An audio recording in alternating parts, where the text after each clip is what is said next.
What's good, everyone? OJ here. Welcome back to another video. And Metroid Dread once again has passed another huge sales milestone. We've got some Pokemon Legends stuff, Famitsu Most Wanted, surprising game, rising up the charts, and a big game does not have microtransactions. Oh man, we got to get into all this. But before we do, make sure you hit that like button, subscribe if you're someone new, and click that notification bell to get my videos first. And now we're starting off first with the big news of Metroid Dread and the big sales numbers that this game is putting up. Now, last that we heard about the game, that it sold 2.74 million units worldwide. That is a record for the Metroid franchise, pretty much blowing out every single entry. And to give you just how good that did for the Metroid franchise, the best-selling Metroid game of all time in the decades history of this franchise is Metroid Prime at about 2.8 million units. So the fact that Metroid Dread sold 2.74 million units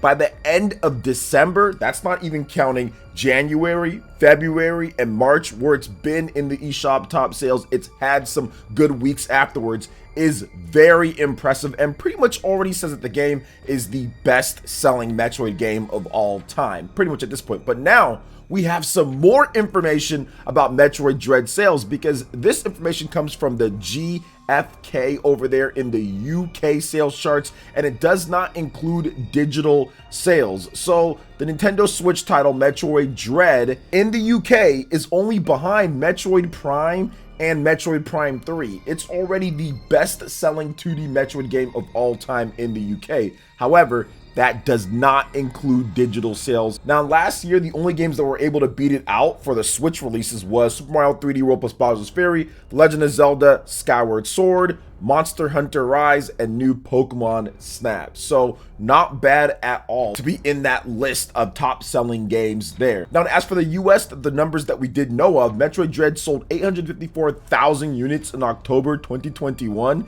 and Nintendo of America President Doug Bowser mentioned that it had seen, quote, the best start of any Metroid game. So pretty much at this point, guys, I would not be surprised if Metroid Dread was well over 3 million units sold, because this new sales information from the GFK, obviously there's new sales being accounted for, and the UK is not a huge region for Nintendo. They get some decent sales here and there, but it's not like Japan, or it's not like the US. Of course, the UK just has a way smaller install base, but I don't think it's even as good when it comes to sales as, let's say, like France in Europe. So the fact that Metroid Dread is continuing to do okay, the fact that it's already the best-selling 2D Metroid game of all time, and it's been out for only a number of months, a handful of months, is already really good. The fact that it's already right where Metroid Prime is, which is the best-selling Metroid game of all time, back in December 31st, bodes well. And of course, many of you guys know there is a certain someone that's probably going to be playing Balan Wonderworld, Wonderworld, one of those two. You guys know what I'm talking about. Probably going to be playing that sometime soon here. I was definitely confident in terms of the numbers that I was hearing before the launch with the pre-orders and how this game would do, launching with new hardware that was essentially fine-tuned and looked like a special Metroid Dread edition with the black and the white. So it made sense to me, and once again, very happy that Metroid Dread is doing well. I love this game. I still have to play it again. I've just been busy playing Triangle Strategy and a few other games.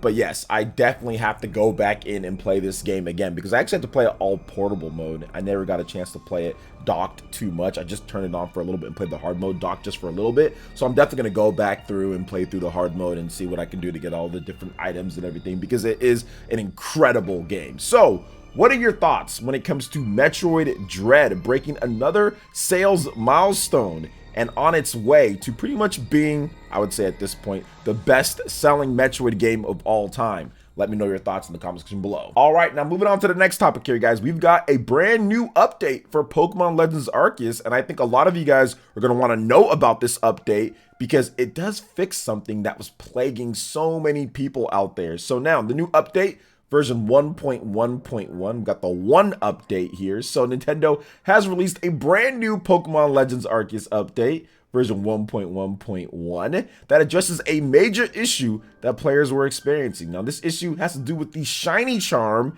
It seems certain players couldn't obtain it even after fulfilling requirements, and it's the fact that it's a shiny charm. With this shiny charm, it increases your chance of shiny Pokemon, and we all know that shiny Pokemon is something that fans just love to hunt, and in Pokemon Legends Arceus, getting shiny Pokemon seems to be as easy as it's ever been, and you add in that shiny charm, you're gonna get yourself a lot of shiny Pokemon. Heck, I've seen more shiny Pokemon in Pokemon Legends Arceus than I've seen like in my whole entire history of playing the Pokemon games, and I've put thousands of hours into all the Pokemon games over the years. I think it's definitely over like 10,000 hours plus. I would probably say maybe even more than that, considering I put so many hours into the Pokemon Diamond and Pearl, Pokemon Red and Blue, Pokemon Yellow, and I barely see any shiny Pokemon. So the fact that they got the shiny charm here and I've already seen more, this is a good thing. People can collect their shinies, have fun. It's a single player game. It's not like it's a multiplayer game. You can only do multiplayer trading, but you can't really fight or battle. So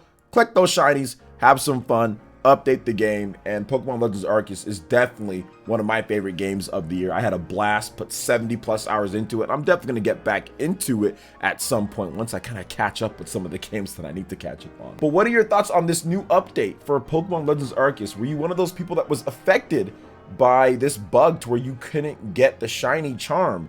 Let me know your thoughts in the comment section below. All right, now moving into the next topic here, guys, we've got something that I definitely wanted to discuss with the Famitsu Most Wanted. Now, for those who don't know what this is, essentially the Famitsu readers, these are a lot of the core gamers over there in Japan, actually vote on what they're most anticipating for whatever, till whenever the games come out. Any of the games that have been announced. Sometimes there's been games that have been on here for like years. They're like most anticipated, it's coming at some point, it's coming at some point. I know like Final Fantasy games, for example, usually take a long time, or like Kingdom Hearts games, most anticipated for like the whole generation. But I did want to talk about this because a new game, for the most part, I think enters into the top 10 that we have not seen before in the top 10, and that is Xenoblade Chronicles 3. 239 votes in the top 10, 10 to be exact. But the rest of the top 10, Pragmata on the PlayStation 5. We have Live Alive, which is really cool to see that game actually in there. That's the HD 2D game over there from Square Enix and also Team Asano. Love to see that. Kirby and the Forgotten Land over there at number 6, which, another little side note with Kirby and the Forgotten Land, that is the #1 best-selling new release game on Amazon, so people are definitely getting their pre-orders in. I think that's going to have a huge launch on Nintendo Switch. Next up at number 5, The Legend of Zelda Breath of the Wild 2. That's the Eternal. It's been on there for quite some time.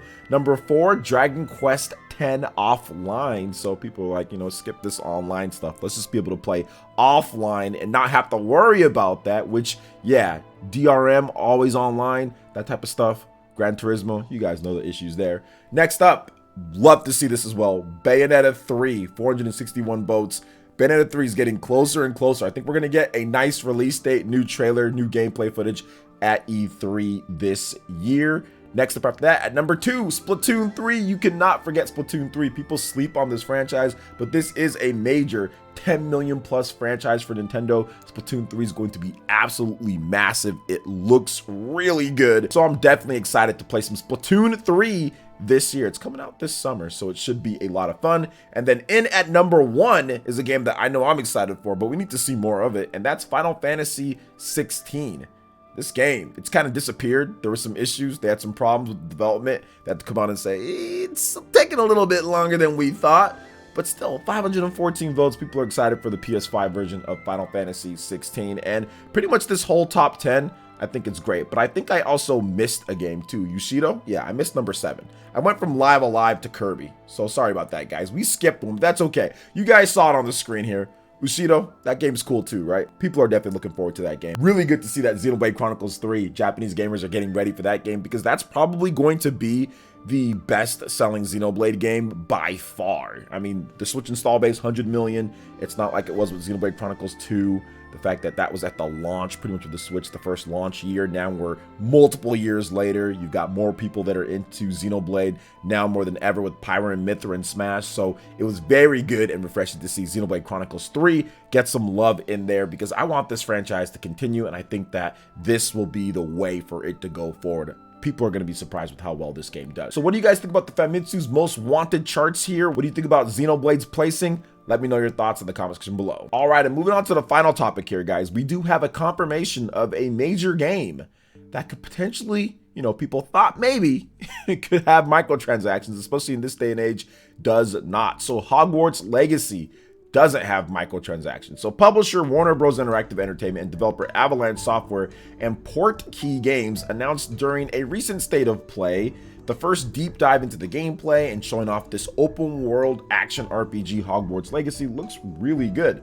Now, the community manager, Chandler Wood, via Twitter, has now confirmed that there will be no microtransactions in the game. Here's what he had to say exactly. Mr. Chandler out here. Quote, "We've seen this question coming up and I want to set the record straight," said Wood. "There are no microtransactions in Hogwarts Legacy."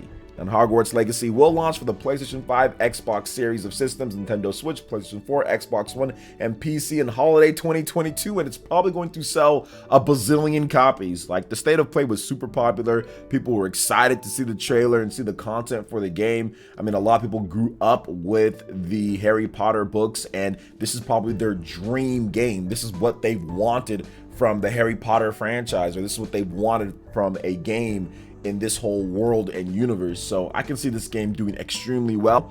I am interested to see exactly what the Switch version does, because obviously we've had some rough conversions from PlayStation 4 and Xbox One over to Nintendo Switch. I mean, there has been some pretty solid ones where people thought that it wasn't possible as well. So for example, stuff like The Witcher 3, that is a open world game that nobody felt could run or even look decent on the Switch. And I think that they did a pretty good job for what they were working with the Switch and having it be a port and not natively built for the system and then porting the code over. So I thought it was pretty good. But yeah, we'll see exactly how this one is, because there's some pretty bad conversions. So stuff like the Outer Worlds, which that didn't launch in the best of states. They did patch it up a little bit, but that still wasn't necessarily the best one either. Stuff like Doom Eternal was okay, mixed bag in places when it comes down to it. Skyrim was pretty good, but that was more of a 360 game being remastered with the PS4 and Xbox One. So it just really is kind of like, sometimes it's great, sometimes it's not. Mortal Kombat 11, pretty good when you're playing just the regular battles, but pretty bad when you're in like the crypt mode when it comes to the single player stuff. So it really is a mixed bag when it comes down to it. So we'll see how this one handles it. I'm guessing that they wouldn't even bother with the Switch version if they didn't feel that they can get a great conversion, or maybe they just felt like, hey, look, there's going to be a lot of fans that love Harry Potter that have the Nintendo Switch system, and we need to get a version of this game out on there. And the thing about this system with the Switch, I kind of want to talk about a little bit more than like previous systems, because before, I remember like on the Wii, for example, or even the 3DS or Nintendo Portables, we always got like a different version of the games. So for example, like Star Wars The Force Unleashed, that recently, the Wii version recently released on the Nintendo Switch, but that version was actually different, completely different. Not all the way different, but different from the PS4 and Xbox One versions, and stuff like Dead Space. And we've had these different conversions for Nintendo systems in the past, but this time they haven't really been doing that. They've just been taking the same game and making it on the Nintendo Switch, which I think is good and bad. Especially when it works, it's great, but when it doesn't work, it's not so great, and you're wishing that they said, hey, let's make an actual version for the Nintendo Switch. So I think that that's going to be the interesting thing going forward with Hogwarts Legacy, how it kind of looks and runs and everything. But I guess it's good to see that there's no microtransactions, so you don't have to worry about that. It's a fully single player, play offline RPG. Let's go, man. That's a refreshing thing in today's day when it comes down to it. So what are your thoughts on all the different topics here that we discussed, from Metroid Dread, Pokemon Legends, the Famitsu Most Wanted with Xenoblade Chronicles, Hogwarts Legacy, microtransactions, what's going on there, the conversions with the Switch and all that? Let me know your thoughts in the comment section below. All right, guys, that wraps it up for this video here. Thank you so much for watching. I appreciate it. Hit that like button, subscribe if you're someone new, click that notification bell, and we will see you for the next video. Peace.